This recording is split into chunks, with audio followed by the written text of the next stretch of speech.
Assalamualaikum warahmatullahi wabarakatuh. Saya Rani Lailatul Qadriya dan teman saya Nuriskana Haryani. Kami dari Pendidikan Kimia Rombel 2 PPG Prajabatan Universitas Negeri Semarang yang akan memaparkan panduan observasi profiling peserta didik. Oke, sebelumnya kita mengenal dulu ya, apa itu karakteristik peserta didik. Karakteristik peserta didik yaitu keseluruhan pola perilaku atau kemampuan yang dimiliki oleh peserta didik sebagai pembawaan dan lingkungan sehingga menentukan aktivitasnya dalam mencapai cita-cita. Jadi, karakteristik peserta didik itu dibedakan menjadi 3. Yang pertama, karakteristik yang berhubungan dengan kemampuan awal peserta didik, yaitu misalnya kemampuan intelektual dan kemampuan berpikir. Kemudian yang kedua, karakteristik yang berhubungan dengan status sosial dan latar belakang peserta didik. Kemudian yang ketiga yaitu karakteristik yang berhubungan dengan kepribadian yang dimiliki oleh peserta didik. Misalnya minat, motivasi, bakat, dan lain-lain.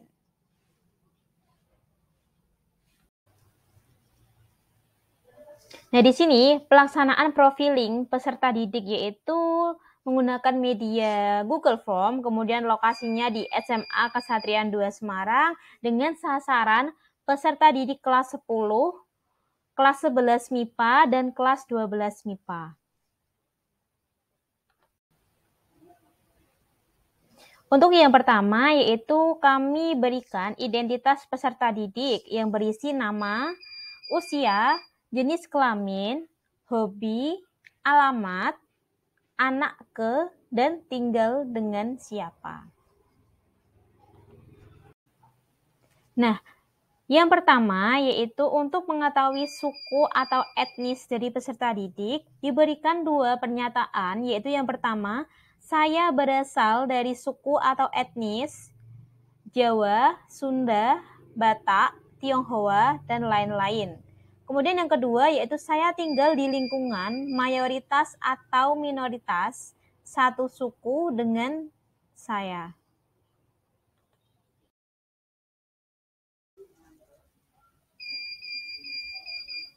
Untuk mengetahui kultural dari peserta didik, diberikan 2 pernyataan. Yang pertama yaitu bahasa yang saya gunakan sehari-hari. Kemudian yang kedua yaitu orang tua saya masih melakukan.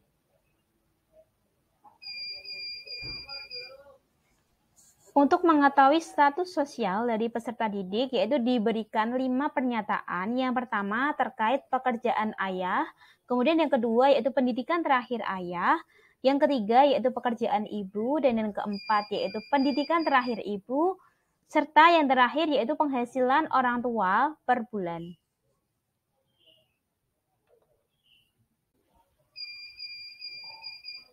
Untuk mengetahui gaya belajar dari peserta didik, di sini diberikan 4 pilihan, yaitu yang pertama ada visual, audio, kinestetik, dan reading and writing.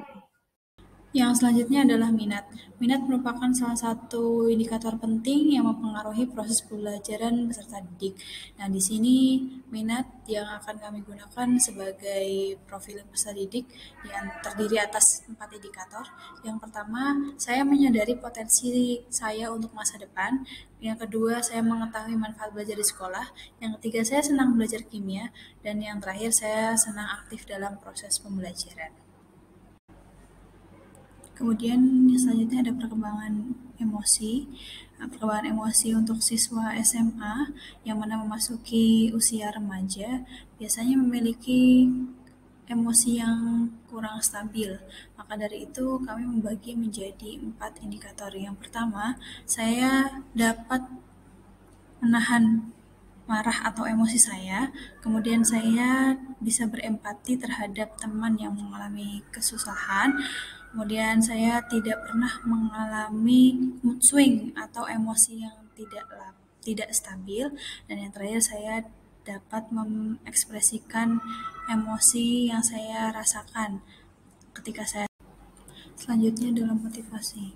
Motivasi menjadi suatu hal yang penting bagi peserta didik karena motivasi menjadi suatu semangat atau dorongan peserta didik dalam mengikuti pembelajaran.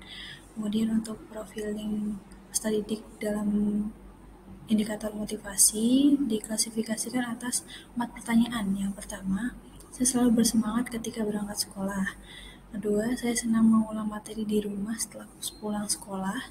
Kemudian yang ketiga, saya selalu belajar setiap hari. Dan yang keempat, saya bersemangat mengerjakan semua tugas yang diberikan oleh guru.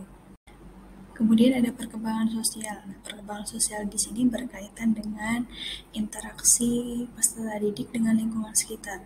Nah, perkembangan sosial ini juga masuk di salah satu keterampilan abad 21, yakni communication and collaboration. Nah, maka dari itu kami mengambil 3 pertanyaan untuk perkembangan sosial, di antaranya saya senang berinteraksi dengan orang di sekitar rumah saya senang berinteraksi dengan orang-orang di sekolah, dan yang terakhir saya senang berdiskusi atau sekadar ikut berkumpul dengan teman-teman.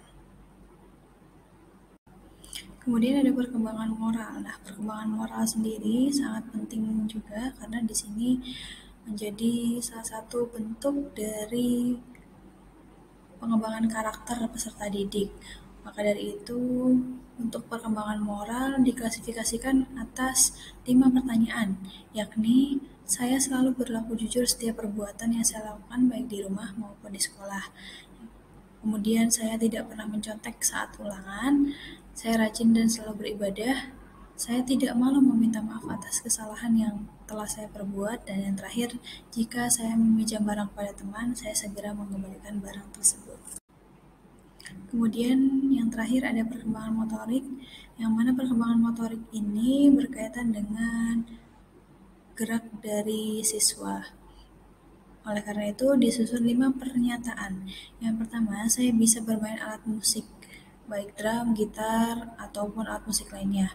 Kemudian, saya senang berolahraga. Saya selalu beraktivitas berat yang memerlukan banyak tenaga lebih dari 1 jam dalam sehari.